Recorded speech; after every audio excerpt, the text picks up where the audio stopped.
Halo Juventini, bursa transfer makin panas nih jelang akhir musim. Ada kabar soal potensi pertukaran pemain antara Juventus dan Chelsea, lalu bidikan baru dari Benfica, sampai daftar pemain pinjaman yang mungkin masuk skuad Piala Dunia antar klub. Makanya tonton terus video ini sampai habis, jangan di skip. Karena ada pembahasan penting yang bisa jadi penentu arah Juventus di masa depan. Nah, dengan saya Sekan Asli dan di kali ini ada dua narasumberan kita, ada Mas Riki. Halo Mas Riki. Halo teman-teman Suara Juventini. Dan ada juga Mas Wandi. Halo Mas. Halo teman-teman Suara Juventini, halo Sekar, halo Mas Riki. Oke. Nah, seperti biasa ya, jelang akhir musim, berita tentang Juventus nih makin kencang gitu ya, makin deras. Mulai dari gosip pelatih terbaru sampai update pemain pinjaman dan target Mercato. Tapi untuk kali ini, kita skip dulu berita soal Antonio Conte ya, atau gosip pelatih baru, karena belum ada perkembangan terbaru nih sebenarnya. Jadi fokus kita hari ini lebih kepada update Mercato dan strategi pemain di musim depan. Oke, kita langsung ke materi pertama. Ini ada laporan dari Sky Sport ya, bahwa Chelsea dikabarkan tertarik kepada Douglas Luiz dan ini bisa membuka kemungkinan pertukaran pemain dengan Carlos Alcaraz Veiga, pemain yang saat ini dipinjam Juventus dan sepertinya ingin dipertahankan. Namun, valuasi Veiga ini tidak murah karena mencapai kisaran 40 juta euro. Nah, pertanyaannya kepada narasumber kita adalah apakah pertukaran Douglas Luiz dengan Vega ini bisa dikatakan sepadan ya dan dari sisi teknis dan finansial? Silakan Mas Riki. Oke, oke. Ini gak ada habis-habisnya nih Vega ya. Udah berapa? Iya. Udah sebulan 2 bulan terakhir nih, Mbak. Apa gosipnya si Vega ini? Oke, jadi gini. Kalau bicara dari sisi finansial, sebenarnya ini kerugian. Kenapa? Karena Juve beli Hmm. Douglas Luiz itu kisaran 60 juta, ya kan? Sedangkan Vega didatangkan dari Chelsea, statusnya adalah pemain cadangan. Iya kan? Jadi sebenarnya dari sisi finansial itu sudah tidak sudah tidak imbang menurut gua Sekar, karena yang satu dibeli mahal, yang satu cadangan yang harusnya memang value-nya Hmm. nggak segitu gitu. Si Vega ini dapat value segitu karena dia main rutin di Juventus gitu, dan memang semenjak Vega datang, khususnya semenjak Bremer cedera, otomatis Juventus mendatangkan dia, dan dia sebenarnya kayak ya sekali lagi orang yang tepat di saat yang tepat aja gitu. Karena nggak ada Bremer, dia bermain, dan memang ya orang ini dibilang dibilang bagus banget sebenarnya enggak gitu ya, dibilang dibilang super banget sebenarnya juga enggak gitu, tapi dia bermain sesuai fungsinya. Sekali lagi, banyak banget pemain di skuad saat ini yang menurut gue memang enggak mewah, enggak wah gitu, tapi bermain sesuai fungsinya gitu ya. Ada Vega, ada McKennie, ada Chico Conceição gitu ya. Jadi memang salah satunya Vega ini ya, secara finansial sebenarnya gue merasa bahwa ini bukanlah sebuah pertukaran yang seharusnya bisa dilakukan. Kenapa? Karena dari value-nya aja udah tidak sepadan. Tapi kalau dari sisi teknis, gue setuju banget. Pertanyaan gue ke Chelsea cuma satu. Lu ngelihat Douglas Luiz 60 juta. Sorry, lu ngelihat Douglas Luiz mau diambil itu ngelihatnya dari mana gitu maksudku. Dia di Juve aja jarang main gitu kan. Ya mungkin dia ngelihat siaran YouTube-nya Douglas Luiz di Aston Villa kali, makanya dia masih tertarik sama Douglas Luiz gitu. Karena tidak ada something special yang ditunjukkan Douglas Luiz semenjak kedatangannya ke Juventus. Dari sisi teknis ini adalah sebuah pertukaran yang menguntungkan gitu. Tapi dari segi finansial gue kurang setuju, karena ya dua value yang berbeda tadi yang gue kasih tahu di awal. Tapi dari sisi teknis kita sangat butuh, kita sebenarnya dibilang sangat butuh nggak terlalu ya, karena musim depan Bremer datang. Tapi jika memang Vega akan dipermanenkan dengan pertukaran dengan Douglas Luiz ini akan menjadi win-win solution, Sekar. Kenapa? Karena ya kita sama-sama tahu Juventus mundur kalau misalnya dia minta 40 juta. Tapi kalau misalnya ada pertukaran ini, otomatis kan Juventus nggak perlu ngeluarin uang. Kalau bisa malah harusnya Chelsea membayar tambahan tuh si Douglas Luiz kalau mau. Harusnya. Jadi Iya. ya karena value-nya dari awal Juve beli 60 juta gitu ya kan, dia jarang jarang main karena cedera ya kan. Jadi bukan salah Juventus, salah dianya kenapa dia cedera. Ya gitu sih Sekar. Jadi ya win-win solution menurut gua kalau dari sisi teknis gitu sih. Oke, kurang worth it gitu ya Mas kalau dari Ya, Mas Riki. Ya. Oke, kalau Mas Wandi gimana Mas pendapatnya? Oke, dari valuasi ya antara Vega sama Douglas Luiz sama sih sebenarnya prinsipnya. Vega itu eh, pemain cadangan, tim cadangan ketiga sih kayaknya karena dia hanya Mm-mm. tampil di Chelsea di Conference League, jadi dia jarang main juga di Premier League atau Piala FA gitu. Jadi ya untuk pemain cadangan ketiga dievaluasi 40 juta euro oleh Chelsea kayaknya terlalu ini ya, terlalu jauh sih, harusnya jauh jauh banget sih, jauh. Harusnya valuasinya dia 20 juta malah Mm-mm. atau Masuk 15 akal. deh kayaknya. Ya. 15 tuh masih oke lah, masuk akal. Apalagi mungkin awalnya ketika dia pemain cadangan ketiga mungkin masih 10, tapi ketika dia udah rutin main di Juve harusnya naiknya cuma sampai 15 aja, 15 sampai 20 juta. Kalau itu sih oke valuasinya. Nah, kalau bicara masalah pertukaran dengan Douglas Luiz sama emang tidak cocok gitu. Eh, Douglas Luiz kita beli mahal-mahal 60 juta plus pacarnya jadi mana gitu. Jadi kalau ditukar ya Juve rugi sih. Juve yang rugi karena Juve sudah beli mahal Douglas Luiz, kontraknya juga masih panjang. Iya. Jadi makanya yang valuasi masih harusnya mah valuasi Douglas masih panjang karena nilai kontraknya juga masih panjang. Nah, jadi secara secara finansial Juve mungkin merugi kalau terjadi pertukaran antara Douglas Luiz dan Vega. Kecuali kalau Veganya apa namanya di dihargai sekitar 20 juta.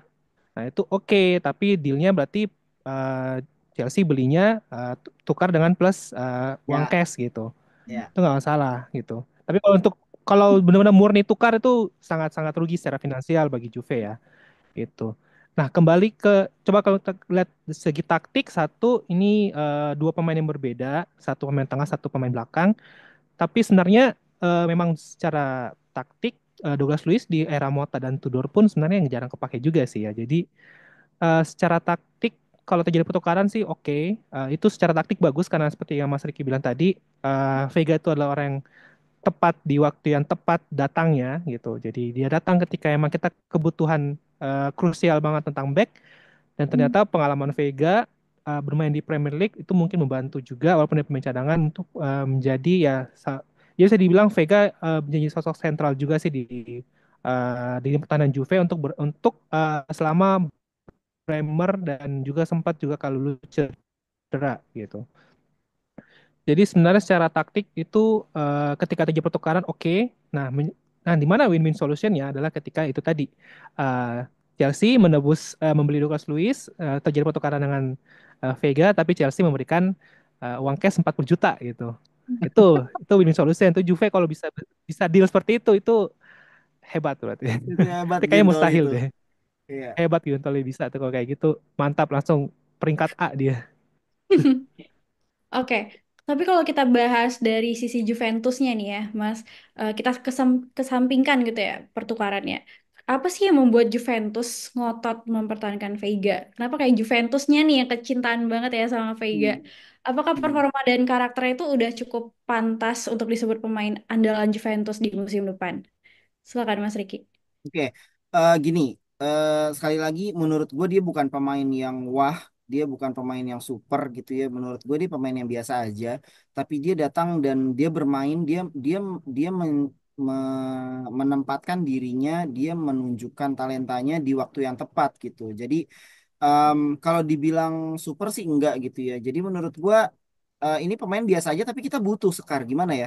Kayak lu sebenarnya biasa aja gitu tapi gue butuh lu gitu kan. Nah, Ya, itulah yang terjadi di Vega saat ini gitu. Kenapa kita bilang butuh? Karena di musim depan kita belum tahu sebenarnya Bremer akan benar-benar fit atau enggak. Praktis kita cuma punya tiga center back yang bermain benar-benar di posisi tiga ini ya kan. Vega, Kalulu dan Gatti gitu. Kelly Even bang. kalau iya bener kan Kak. Even kalau misalnya si Veganya cabut, berarti kita cuma punya dua nih sisa selain Bremer gitu. Jadi ini sangat krusial sebenarnya Sekar kalau misalnya dia nggak ada, ya kita harus cari penggantinya gitu. Makanya kan tadi kan ada namanya Daniel Rugani yang katanya mau balik gitu kan. Nah, kenapa Juventus butuh Vega? Salah satunya itu. Yang pertama itu. Yang kedua memang dari segi statistik permainan juga sebenarnya dibilang jelek juga enggak Sekar. Memang dia orang yang tepat menunjukkan kemampuannya saat ini gitu ya. Dia punya angka clearance yang cukup tinggi di setiap pertandingan 60%, 6,2 pontennya, ponten lagi. Nilainya di setiap pertandingan yang dia jalanin gitu ya. Dia juga punya itu tadi clearance per game, dia juga punya ball recover yang cukup tinggi, 40%. Menurut gue itu cukup tinggi untuk ball recover gitu ya karena dia dibilang dia dengan posturnya yang cukup besar juga. Nah, itu menjadi salah satu kelebihannya dia saat ini gitu. Kita kita beberapa kali kebobolan via crossing gitu ya, dan saat itu sering banget kebobolan saat Vega tidak bermain gitu. Nah, itu sebuah indikasi bahwa memang kita saat ini butuh Vega gitu ya karena ya di dua pertandingan terakhir kita kebobolan sedikit setelah dia main lagi gitu. Bahkan di awal-awal eh, sebelum Mota diganti itu sempat ada meme gitu ya, sempat ada meme dengan adanya Vega, Juventus clearance sheet win segini gitu ya. Tanpa adanya Vega, Juventus draw and loss segini gitu. Jadi ya itu yang aku maksud adalah kenapa dua hal itu menjadi poin utama Juventus. Kenapa Juventus saat ini butuh Vega? Yang pertama kayak karena memang kita butuh pemain di area center back, satu tambahan pemain. Yang kedua memang secara statistik dia dibilang jelek enggak, dibilang bagus enggak, tapi dia oke, tapi dia lumayan gitu ya, lumayan. Jadi kalau untuk jadi andalan big kayaknya bukan big ya. I think kayaknya enggak deh. Sekar kayaknya enggak bisa menjadi andalan. Tapi untuk backup di musim depan kemungkinan besar dia punya kesempatan gitu. Oke, istilahnya the right man in the right place gitu ya Mas Iya, Riki. kata-kata itu kayak paling cocok buat dia. Oke, Ya. Tambah Mas Wandi, the right man, the right place, dan the right time gitu. ya, Iya. Waktunya tepat gitu. Mas Wandi ada Iya. tambahan pendapat Mas terkait Vega? Oke, Vega. Hmm. Itu tadi tambahannya the right man on the right place on the right Ya. time gitu. Menurut waktunya tepat banget ketika memang back-back Juve itu lagi krisis gitu. Dan memang selama penampilan Vega, seperti katakan Mas Diki tadi, Juve memang minim kebobolan. Contoh paling nyata adalah ketika Vega ditarik keluar melawan PSV leg Iya, kedua. betul. Itu kelihatan banget sih kalau Hmm. koordinasi di lini belakang Juve itu betul hancur-hancuran setelah Vega keluar gitu. Dan Ya. itu mungkin situ naik lagi harganya Vega Value-nya. ya. Value-nya langsung naik lagi di situ sejak Juve kalau lawan PSV. Nah, memang itu tadi Juve Vega bukan pemain yang world class, tapi kemampuannya cukup lah untuk bermain di tim ya di tim inti Juve cukup untuk bermain karena satu jarang buat kesalahan, yang kedua dia bermain sesuai dengan tugasnya, yang ketiga ya memang ketika dia bermain tuh sedikit memberikan rasa aman gitu. Ketika dia bermain, kita mampu untuk menghadang bola-bola crossing, kemampuan jiwa interceptnya Vega juga lumayan seperti yang kita lihat berapa kali di beberapa pertandingan ketika Vega memberikan intercept atau memblok bola itu salah satunya Vega memberikan gimmick teriakan ke arah fans Juve kan. Nah itu Ya, sering kita lihat tuh di beberapa pertandingan. Nah itu gimmick-gimmick yang seru juga untuk ya, ya, itu membangkitkan rasa percaya diri back dan kiper sih kalau menurut gua. Itu kan sering diperhatikan oleh Cialini ya. gitu. Cialini memberikan gestur seperti itu ya itu untuk membangkitkan semangat dan itu ditujukan oleh Vega. Tapi kalau disuruh pilih apakah misalnya ini disuruh pilih apakah ketika misalnya Vega datang atau misalnya Rugani kembali, saya pribadi masih lebih pilih Rugani sih sebenarnya. Saya Tapi juga. kalau emang bicara masalah kemampuan ya Vega di saat ini menjadi sosok yang tepat untuk membela Juve karena dengan beberapa atribut tadi Juve juga jarang kebobolan ketika dia bermain. Juve ya istilahnya Vega tuh mampu bermain untuk tim sekelas Juventus gitu. Dan apakah dia dapat menjadi pemain andalan? Eh Dapat menjadi pemain andalan di beberapa pertandingan-pertandingan yang mungkin bukan big match sih menurutku sih. Karena kalau udah Bremer sudah fit, Kalulu fit, Gatti fit, semua fit, mungkin Vega jadi opsi ketiga atau opsi Ya. keempat. Oke, Harga sependapat. ketinggian, kecuali kalau harganya murah, oke Mm-mm. nggak apa-apa. Harganya ketinggian. Harga Oke, ketinggian. Harganya ketinggian. satu pendapat nih sama Mas Riki ternyata Mas Wandi. Ya. Oke, kita ke pembahasan selanjutnya nih Mas. Seperti biasa ya, nama-nama baru selalu jadi rutinitas untuk kita diskusikan di Suara Juventi ini. Nah, karena nama-nama baru ini nggak bisa kita kesampingkan ya pembahasannya, karena bisa aja ada hidden gem di balik nama-nama baru tersebut ya. Nah, dari laporan Tuttosport, Juventus dilaporkan mulai mencari alternatif nih bila transfer Sandro Tonali sulit direalisasikan. Salah satu nama yang muncul adalah Florentino Luis dari Benfica nih, gelandang tengah dengan valuasi sekitar 30 juta euro. Nah, kalau dari pendapat para narasumber, kenapa ya Juventus kira-kira memilih Florentino Luis sebagai plan B dari Tonali gitu? Apakah karakter bermainnya cukup mirip dan bisa menggantikan peran Tonali bila benar-benar gagal didatangkan? Silakan Mas Riki. Aduh, oke. Florentino Luis ya dari Benfica. Benfica Mart itu nggak pernah gagal ya. Banyak banget alumni Kamar. alumni Benfica yang memang jadi world class ya kan. Banyak-banyak, Ya. cukup banyak gitu. Bernardo Silva, ada Angel Di Maria ya kan. Jadi memang Benfica nih kayak mesin pembuat pemain-pemain yang bisa diorbitkan gitu ya. Gue juga nggak tahu nih kenapa Benfica akademinya bagus kali bagaimana ya. Makanya pemainnya nggak bisa habis gitu. Eh kalau dibandingkan dengan Tonali, memang sebenarnya kans untuk mendapatkan Tonali itu berat ya sekarang. Harganya cukup tinggi plus Hmm. gajinya sebenarnya yang jadi permasalahan di Hmm. Juventus gitu. Gajinya tuh cukup tinggi Tonali. Eh 70-30 gue lebih pilih Tonali lah dibanding Florentino Luis. Jadi kan ini kan dia dijadikan sebagai alternatif kan ya. Kalau kita lihat dari atributnya sebenarnya memang ini pemain muda sekarang baru 25 tahun, sekitar 1 atau 2 tahun lagi dia memasuki peak performance-nya. Dia juga pemain yang cukup diandalkan juga di Benfica ya kan dia 83% menjadi pemain utama. Jadi menurut gua kalau gua ngeliat ya dari gue sebenarnya nggak jujur aja ya ini jujur ya. Gua nggak nonton Benfica sebenarnya tapi gue lihat video-video dia di YouTube lagi dan lagi yang kita tahu bahwa semua cuplikan di YouTube ya memang bagus-bagusnya aja gitu kan ya.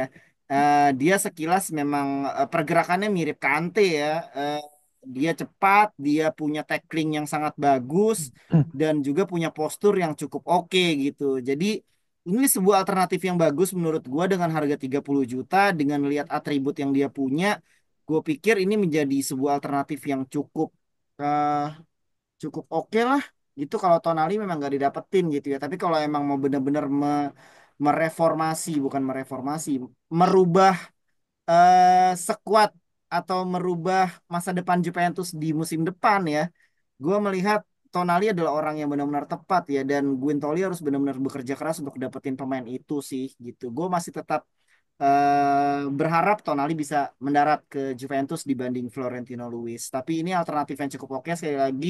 Kalau memang Tonali nggak bisa didapetin, gua sih fine-fine aja dengan harga segitu bisa dapetin pemain muda berbakat seperti Luis.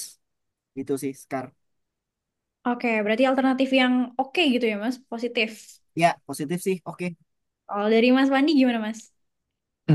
Oke, Florentino Luis sama sih, jarang nonton Liga Portugal ya, jujur ya. Yang lihat sih dari YouTube sama dari statistik dari aplikasi Ya, kan, dari Footmob. Tapi sebenarnya kalau lihat dari Footmob, sebenarnya atribut dari Florentino Luis ini lebih ke defensive midfielder ya, walaupun dia ya, emang posisinya CM sama DM, ya, tapi lebih betul. prefer ke DM. Kalau Ya, lihat ini kan agak berbeda dengan Tonali. Tonali memang bisa CM, bisa center mid, bisa ya, defensive midfielder, tapi dia lebih lebih ke box menyerang gitu, ke lawan gitu. Sedangkan kalau Florentino Luis itu lebih ke defensive midfielder. Malah menurutku itu tadi mirip sama pergerakan Kante, suka ya, intercept bola. Malah menurutku kalau dia datang sebagai alternatif dari Sandro Tonali mungkin akan bertabrakan posisi dengan Locatelli malah menurutku ya, dibanding betul. Tonali gitu. Jadi tapi kalau dikatakan alternatif itu oke, alternatif dengan harga yang murah karena kalau lihat dari statistiknya juga Florentino Luis ini udah berapa kali juara di tingkat U19, U20 di Liga di Portugal, udah menjadi pemain inti dari Benfica dan biasanya sih kalau sudah jadi pemain inti di Benfica itu sudah teruji karena Benfica juga langganan dari UCL gitu. Jadi secara mental harusnya sudah lebih baik gitu. Nah, apakah worth it untuk pertukaran? tetap berharap Sandro Tonali walaupun itu kayak impossible gitu. Itu agak susah sih mengorbankan Tonali untuk beli Tonali tanpa kita harus mengorbankan menjual pemain-pemain bintang kita gitu. Andai misalnya nih nyambung sama materi pertanyaan pertama tadi nih, Douglas Luiz dijual nih gitu kan. Vega dapat nih dibeli terus Chelsea kasih kasih kita 40 juta. Belilah Tonali, gila tuh Giuntoli tuh. Iya, itu baru keren. Langsung, itu belum keren tuh Giuntoli bisa dapat Tonali gitu. Keren ya gitu. Tapi Cuma ya itu memang tadi, tapi memang kabarnya udah santer ya Tonali ya. Ya mudah-mudahan iya, aja ya Bang ya. mudah-mudahan ya sih. Harapannya sih emang ya seorang Italiano juga Iya, apalagi Tonali bisa kembali ke tanah Italia itu keren sih mainnya walaupun susah sih karena apalagi Newcastle sudah pasti masuk ke UCL jadi iya, mungkin agak susah. Gajinya sih udah gaji pemain iya. IPL jadi ya gitulah susah sih. Tapi Valentino Luis oke untuk jadi alternatif karena masih muda, masih bisa diasah juga kemampuan atribut dari defensive midfielder mungkin bisa ditingkatkan juga menjadi attacking midfielder atau menjadi central midfielder juga gitu. Oke, ternyata Mas Wandi juga oke ya, tapi tetap ada sedikit harapan gitu ya Mas, little hope agar Tonali bisa balik. Gitu. Little Hope. Oke, nah kita akan menutup sesi ini. Gila tuh Tonali keren abis sih. Tonali masih ngarep ya. Kita ngarep aja dulu Sekar nggak apa-apa ya. Siapa tahu Guintoli Masih. denger ya kan Iya atau nggak apa. nonton video ini ya kan. Amin. Oke, nah kita akan tutup sesi ini dengan membahas beberapa nama pemain yang kembali dari peminjaman ya, teman-teman Sora Juvent ini. Jadi ada Kostic, Jalo, Facundo Gonzalez, Miretti, dan juga ada Rugani yang sudah kita bahas nih Ya. sebelumnya. Tapi beberapa dari mereka juga akan berpeluang tampil di Piala Dunia Antarklub jika memang dipertahankan nih oleh Juventus. Tapi pertanyaannya adalah dari nama-nama tersebut, siapa sih menurut narasumber nih, menurut Mas Riki, menurut Mas Wandi, yang paling layak untuk dipertahankan Juventus musim depan? Mungkin boleh mulai dari Mas Wandi. Silakan Mas. The one and only Miretti sih yang Guys. patut dipertahankan. Oh, Facundo Gonzalez kan pemain Juve tapi nggak pernah main di Juve ya atau pernah ya? Kayak dia selalu tiap musim di loan. Loannya ke Valencia, ke Sampdoria, tahun ini juga ke Feyenoord. Di Feyenoord pun juga bukan jadi pemain inti gitu. Thiago Jallo awal musim di Porto masih oke, masih sering main, tapi sekarang kan sudah tidak bermain. Apalagi dia sempat kena kasus kartu merah ya, kalau nggak salah, indisiplin kalau nggak salah ya. Thiago Jallo itu di Liga Portugal. Kalau tadi satu lagi siapa namanya? Jalo, Kostik. Eh Postik Kostik, Jalo. Kostik, tipikal pemain sayap konvensional, Hmm. atributnya cuma satu, lari sepanjang sisi kiri lapangan, terus crossing gitu. Benar-benar nggak ada atribut lainnya gitu. Jadi, tapi untuk apa untuk FIFA Club World Cup ini, aku kurang tahu ya. Ini tujuan Juve di kompetisi ini apa? Apakah ini sebagai pengganti pengganti laga persahabatan atau gimana? Karena kan biasa Juve kalau laga-laga persahabatan di pramusim itu Hmm. suka memainkan pemain-pemain yang pemain-pemain yang dipinjamkan yang musim sebelumnya dipinjamkan kemudian dicoba dimainkan di laga-laga pramusim gitu. Tapi kalau dari nama-nama tersebut di atas mungkin the one and only adalah Miretti itu adalah eh, salah patut yang dipertahankan. Nama kedua mungkin Kostik oke karena kita untuk tipikal pemain sayap kiri kita hanya punya Yildiz dan Bangulan untuk saat ini boleh mencoba posisi Kostik karena emang dia seorang sayap kiri muda dan juga di Liga Turki pun dia sangat dipakai oleh Mourinho. Asisnya lumayan banyak di Fenerbahce. Ya itu mungkin coba bisa dipakai untuk laga-laga di FIFA Club World Cup gitu. Tapi kalau Facundo Gonzalez, Thiago Jallo kayaknya sih skip aja lah gitu. Karena udah nggak ada perannya juga sih di apalagi Facundo Gonzalez nggak pernah selalu dipinjamkan ke klub lain di tiap musim gitu.